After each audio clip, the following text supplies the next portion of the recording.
অবশ্যই তারা আওয়ামী লীগকে ভোট দেবে, এটা আমি দৃঢ়ভাবে বিশ্বাস করি। দীর্ঘ 16 বছর পর আবারও নির্বাচনের মাঠে ম্যাজিস্ট্রেসি ক্ষমতা ফিরে পাচ্ছে সশস্ত্র বাহিনী। সাম্প্রতিক এক অধ্যাদেশ জারির মাধ্যমে তাদের আবারও আইন প্রয়োগকারী সংস্থা হিসেবে অন্তর্ভুক্ত করার প্রস্তাব অনুমোদন করা হয়েছে, যা দেশের নির্বাচনী প্রক্রিয়ায় একটি গুরুত্বপূর্ণ পরিবর্তন।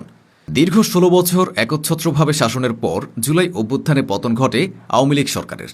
এর আগে 2001 সালে সপ্তম জাতীয় সংসদ নির্বাচনের প্রাক্কালে সশস্ত্র বাহিনীকে আইন প্রয়োগকারী সংস্থার সংজ্ঞায় অন্তর্ভুক্ত করা হয়েছিল।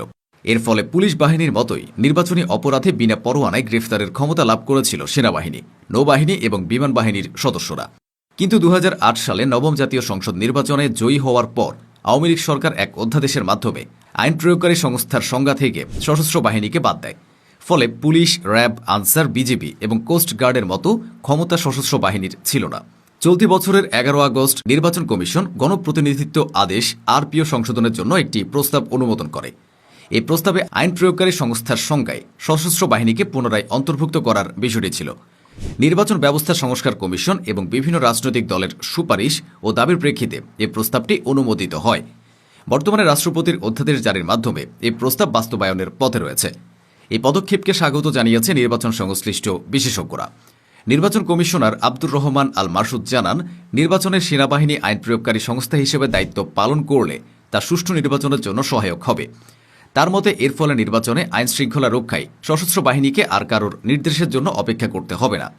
নির্বাচন ব্যবস্থা সংস্কার কমিশনের সদস্য ড মোহাম্মদ আব্দুল আলিম বলেন, অতীতে যে সকল জাতীয় নির্বাচন অনেকাংশে সুষ্ঠুভাবে সম্পন্ন হয়েছে সেগুলোতে সশস্ত্র বাহিনীর কার্যকর সহযোগিতা ছিল।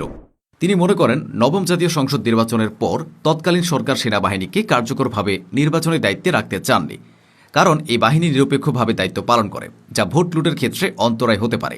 এদিকে সেনাপ্রধান জেনারেল ওয়াকারুজ্জামান এক অফিসার্স অ্যাড্রেসে জানিয়েছেন যে জাতীয় নির্বাচনের তারিখ ইতোমধ্যে ঘোষণা করা হয়েছে এবং সরকার তা অনুষ্ঠানে বদ্ধপরিকর। তিনি সকল সেনা সদস্যকে আইন অনুযায়ী নিরপেক্ষভাবে দায়িত্ব পালনের জন্য প্রস্তুত থাকার নির্দেশনা দিয়েছেন। এই পরিবর্তনের ফলে সশস্ত্র বাহিনী প্রয়োজনীয় ক্ষমতা নিয়েই নির্বাচনী মাঠে থাকবে বলে তিনি আশ্বস্ত করেন। বাংলাদেশের নির্বাচনী রাজনীতিতে সেনা সদস্যদের উপস্থিতি সবসময় আলোচনার কেন্দ্রবিন্দুতে থাকে। একটি সুষ্ঠু, নিরপেক্ষ ও গ্রহণযোগ্য নির্বাচন আয়োজনের জন্য আইনশৃঙ্খলা রক্ষাকারী বাহিনীর পাশাপাশি সেনাবাহিনীকে মাঠে নামানো হলে জনগণের আস্থা বাড়ে। কারণ সেনাবাহিনীকে সাধারণ মানুষ নিরপেক্ষ, শৃঙ্খলাপরায়ণ ও রাজনৈতিক প্রভাবমুক্ত একটি বাহিনী হিসেবে দেখে। সেনা সদস্যরা মাঠে থাকলে ভোট কেন্দ্রে নিরাপত্তা জোরদার হয়। নির্বাচনের দিন ভোট কেন্দ্রে বিশৃঙ্খলা, ভীতি প্রদর্শন বা দাঙ্গা হাঙ্গামার আশঙ্কা অনেকটাই কমে আসে। ভোটাররা জানে যে সেনারা দৃঢ় হাতে পরিস্থিতি নিয়ন্ত্রণে সক্ষম, তাই সাধারণ মানুষ নির্ভয়ে ভোট কেন্দ্রে যেতে পারে। সেনাবাহিনীর উপস্থিতি নির্বাচনী অনিয়ম কমিয়ে আনে, যেমন ভুয়া ভোট প্রদান, কেন্দ্র দখল, জালিয়াতি বা ভোটারদের ভয় দেখানো। এসব ক্ষেত্রে সেনারা দ্রুত ব্যবস্থা নিতে পারে। তাদের উপস্থিতি প্রতিদ্বন্দ্বী প্রার্থীদেরও একটি বার্তা দেয় যে কোনো পক্ষপাতমূলক আচরণ সহজে করা যাবে না। ফলে প্রতিযোগিতাটা হয় অনেক বেশি সুষ্ঠু। সেনা সদস্যদের মাঠে থাকা রাজনৈতিক দলগুলোর মধ্যে আস্থার সংকট দূর করতে সহায়তা করে। অনেক সময় বিরোধী দলগুলো অভিযোগ করে থাকে যে পুলিশ বা স্থানীয় প্রশাসন সরকারের প্রভাবাধীন, কিন্তু সেনাবাহিনীকে সাধারণভাবে জনগণ নিরপেক্ষ মনে করে। ফলে বিরোধী দলও নির্বাচনী প্রক্রিয়ায় অংশগ্রহণে আরও আশ্বস্ত হয়। এছাড়া সেনারা নির্বাচনী এলাকা জুড়ে টহল দিলে সামগ্রিক আইনশৃঙ্খলা পরিস্থিতি নিয়ন্ত্রণে থাকে। শুধু নির্বাচনের দিন নয়, নির্বাচন ও নির্বাচন পরবর্তী সময়ে সহিংসতা ঠেকাতে তাদের উপস্থিতি অত্যন্ত কার্যকর। গ্রামাঞ্চল থেকে শুরু করে শহর, সব জায়গায় মানুষ নিরাপত্তার ছায়া অনুভব করে।